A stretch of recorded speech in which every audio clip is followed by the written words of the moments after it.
KPBS On Demand is supported by Splatero, helping homeowners pay off debt by offering streamlined access to your home's equity with no additional monthly payments or new debt. Splatero provides a lump sum of payment in exchange for a share of your home's future value. Pre-qualification is available at splatero.com. Firefighters are battling a blaze in East County for the third day. Monday's effort focused on the Lyons Road area east of Hamul. Several hundred firefighters from the San Diego region are working the fire with some backup from Orange County. They're being assisted by a DC-10 as well as 14 helicopters and 8 air tankers. They were also aided by Red Cross volunteers at an evacuation center at Joan McQueen Middle School. Volunteers served hot meals and water to nearly 90 people escaping the fire. Danielle Bellavo is an Alpine resident who fled her home with her pets on Saturday. So I got my trailer out, got the dogs in the truck, almost forgot the cat, got the cat in, grabbed food, and then prayed that the horses would load, because at this point the flames were right in my backyard.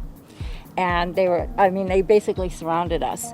As you might have guessed, the pandemic is complicating such relief efforts. So the Red Cross partnered with local hotels and motels to provide shelter for evacuees. And it teamed up with the Humane Society to shelter pets and animals. The Valley Fire has burned more than 17,000 acres and destroyed at least 11 structures since it started Saturday afternoon. As of late Monday night, it's 3% contained.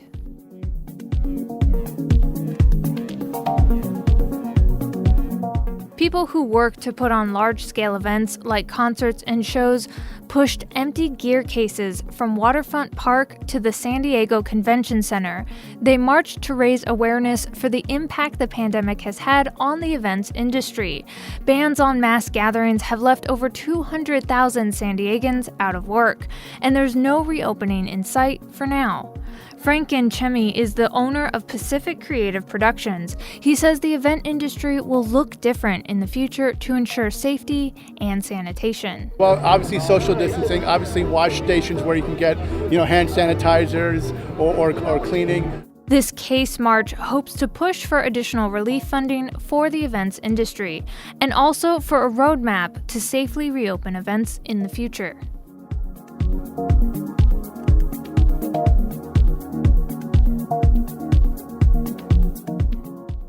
More cases of COVID-19 were reported at SDSU over the holiday weekend. County public health officials now say there are nearly 300 confirmed or probable cases since late August when fall classes started. A stay-at-home order is now in effect for students through Tuesday morning. Those who violate the order face disciplinary action. A month-long pause has been put in place for in-person classes as the university shifted all of their instruction to remote learning last week.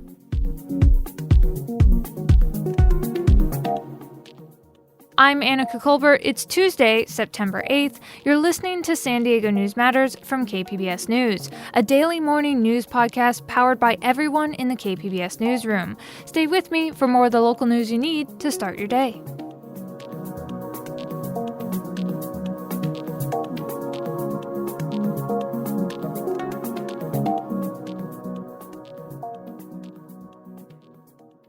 KPBS On Demand is supported by UC San Diego's Art Power, presenting cellist Joshua Roman, performing from his album Immunity, alongside music by J.S. Bach and more, Sunday, June 22nd at UC San Diego's Epstein Family Amphitheater. Reserve your tickets at artpower.ucsd.edu.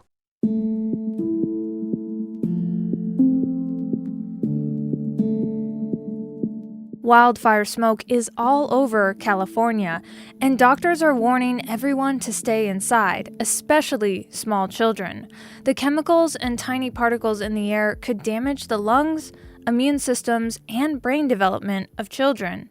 Cap Radio's Sammy Kayola reports. Scientists don't have much research on children exposed to wildfire smoke because we've only had intense, prolonged fire seasons for a few years.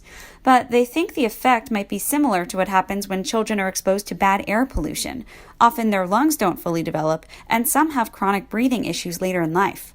There have been some studies showing that kids who were exposed to wildfire smoke had weakened immune responses 90 days later, and that the smoke is more toxic when the fire burns houses and buildings than if it just burns trees. Some scientists are looking at whether pregnant mothers who breathe in wildfire smoke can pass the chemicals onto their fetuses, and whether that will lead to neurological issues down the line. In Sacramento, I'm Sammy Kayola.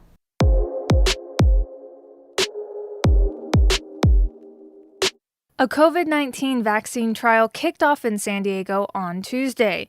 UC San Diego is partnering with a pharmaceutical company for the Phase 3 vaccine trial. That's the one that's being tested all around the world. UCSD's Dr. Susan Little is the principal investigator for the San Diego trial, and she spoke with KPBS Midday Edition. Little said that they will use a mobile vaccine clinic, otherwise known as a bus, to reach out to communities that have been hardest hit by COVID-19. Which in San Diego are primarily communities of color in the South Bay and East counties. And those communities, I think, have the greatest opportunity to benefit from an effective vaccine. San Diego's Chicano Federation voiced concern about the study for, quote, using people of color for experimental medical treatments. UCSD says anyone taking part in the trial must give their informed consent to ensure that they understand all of the risks and benefits. COVID-19 shut down the film industry, but the City of San Diego's film office is open again, now with new pandemic guidelines. They also have some new tools for anyone who wants to make film here. KPBS's Beth Accomando reports. The film industry, which often requires people to work in close quarters, has faced challenges trying to restart during COVID-19. But in June, the San Diego Film Office reopened with new guidelines for shooting. And now, filming program manager Brandy Shimabukuro is excited to unveil a new interactive tool to make filming in San Diego easier. We're calling it the San Diego Filming Jurisdiction Map. It's free and open to the public to access, and we have it linked on sdfilm.org on our website. If a production has a list of locations, this map will ultimately point them in the direction so that they know, and they could just click on a link and it pops up the film permitting information or the contact information for whomever that agency is. Shimabukuro hopes this map will assist productions of any size or budget as film work slowly increases in San Diego. Beth Accomando, KPBS News. A bill to phase out single-use plastics in California by 2030 failed to pass the state assembly in recent weeks. Assembly Bill 1080 was authored by San Diego Assemblymember Lorena Gonzalez. Meanwhile, the University of California has resolved to do it on their own, to phase out single-use plastics on their 10 campuses over the next decade.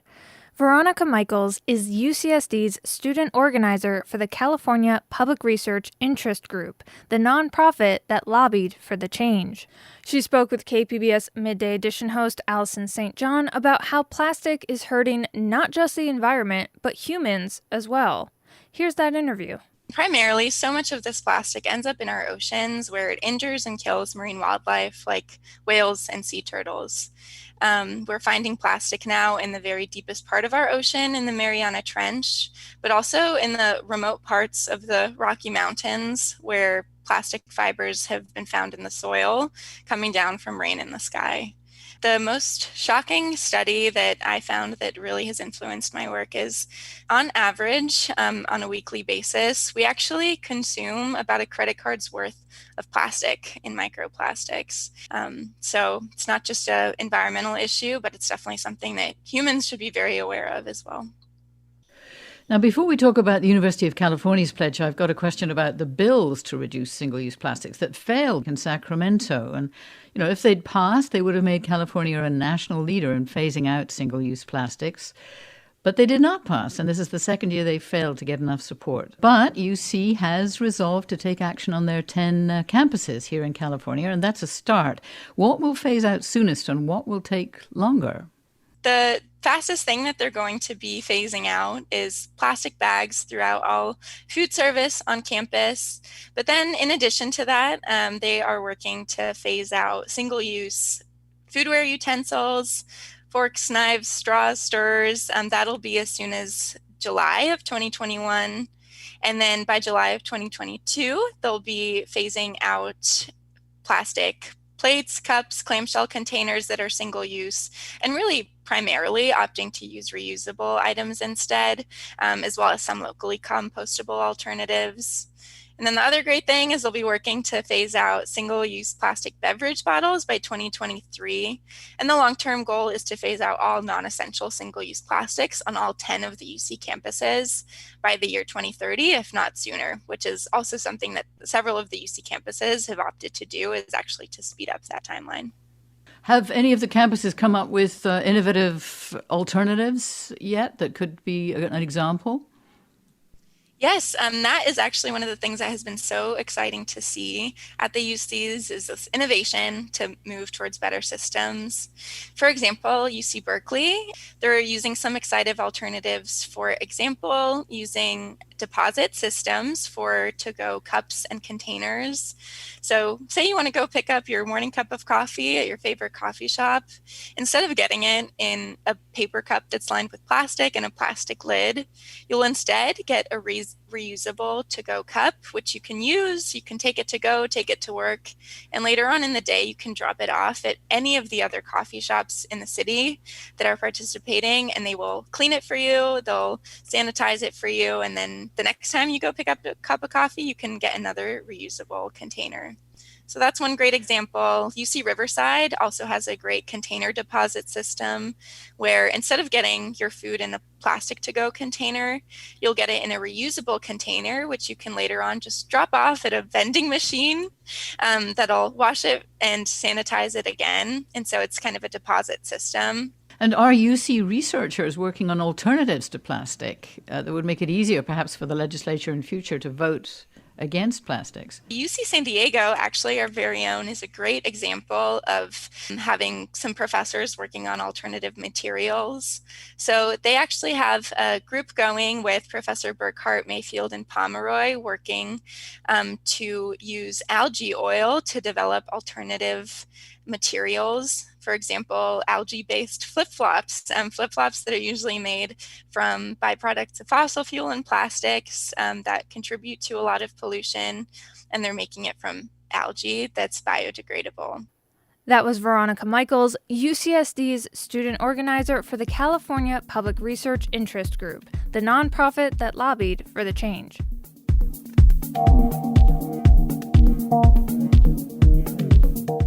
Coming up on San Diego News Matters, some psychologists at the Department of Veterans Affairs say Black veterans have higher rates of mental health issues, and that may be due to stress from racial discrimination and trauma. This idea, we're all green, and these type of slogans, they instill the notion that racial differences are not important in the military. That's up next after this break.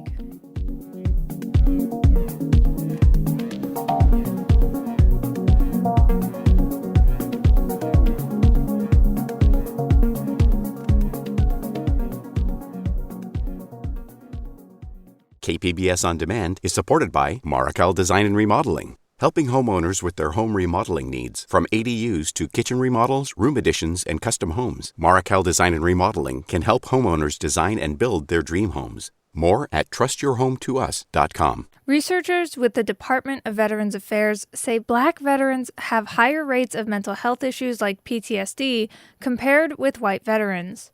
They say that's because of stress from racial discrimination and trauma. Now, they've started an effort to help Black veterans recognize and deal with those challenges. Emily Elena Dugdale reports for the American Homefront Project. Army veteran Jared McBride served in the military for 22 years, rising to the rank of captain. In 2009, McBride, who's Black, volunteered to become a commander for a unit headed to Afghanistan. But that didn't happen. My boss was white, and he gave it to another white guy. A white guy McBride said wasn't as qualified as he was. McBride said this and other bad experiences chewed away at him for years. One of my fellow officers was like, man, McBride, you are just, woo! You had some anger issues, man. McBride eventually left the military and decided to seek mental health care at his local VA in St. Louis. He was diagnosed with depression and anxiety, and as his treatment continued, he was offered the chance to take part in one of the VA's first programs that addresses how racism affects veterans' mental health. VA psychologists across the country had begun to recognize that as something that was too often ignored. Our book that kind of has all the diagnostic criteria, which is the DSM-5, it doesn't recognize racial trauma. That's Dr. Lamish Shawaheen, who used to work at the VA in Chicago. And the book she's talking about, the DSM-5, that's what psychologists use to diagnose a patient. Experiencing racism was turning into like people being labeled with pathology when really they were just experiencing racism. Shawaheen and other VA psychologists instead zeroed in on how racial discrimination contributes to things like post-traumatic stress disorder, depression, and anxiety in people of color. Studies have shown that veterans of color have higher rates of mental health issues like PTSD than white veterans, even when controlling for where they were deployed and the pressures of returning from war. Shawaheen says part of the problem is that the military pushes the concept of color blindness, but that exacerbates race-based stress by emphasizing sameness. This idea, we're all green, and these type of slogans, they instill the notion that racial differences are not important in the military. Veterans of color also don't use the VA's mental health services as much as they could, and some stop seeking help altogether because they become dissatisfied with their care. Shawaheen and other VA psychologists got a grant in 2018 to create the program to help veterans identify racism as the source of at least some of their anxiety. The model was group meetings for veterans of color. VA officials declined to be interviewed about the program or provide information about it, but several veterans talked to me about how the sessions worked. Army veteran Jared McBride joined one of the first small groups in St. Louis. He said the psychologist would start by writing a topic on a whiteboard. Let's just say police brutality. He would get into what does that look like to you and how do you feel about that? McBride said it was the first time anyone had ever talked to the veterans in his group about how the racism they endured every day affected their mental health. We got some guys who've been holding on to this thing for years. And so when you bring up different topics and different things, sometimes it gets emotional and explosive. In 2018, Army veteran Bernadette Spiller cautiously joined one of the groups in St. Louis after seeing a flyer in the VA hallway. I didn't want to go to therapy because I looked at it as like a sign of weakness. But she sat herself down at a group session. And after sitting in on a few meetings and listening to others speak, she realized that so many stressors in her life were being triggered by racism. It kind of gives you like an arsenal of being able to go in your little treasure chest and say, okay, well, I've heard that somebody experienced it this way. Veterans said the group gives them mechanisms for coping with racism, so they feel safer when grappling with painful memories and experiences. This story was produced by Emily Elena Dugdale for the American Homefront Project, a public media collaboration that reports on American military life and veterans. Funding comes from the Corporation for Public Broadcasting. That's it for the podcast today. Thanks for listening.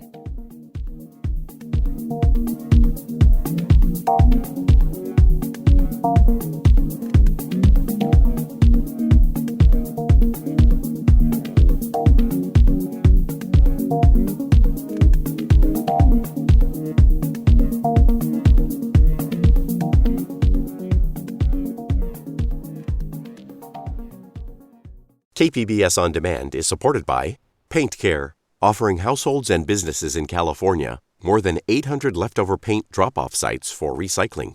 Quantities of 100-plus gallons of paint may qualify for a large volume pickup. Learn more at paintcare.org.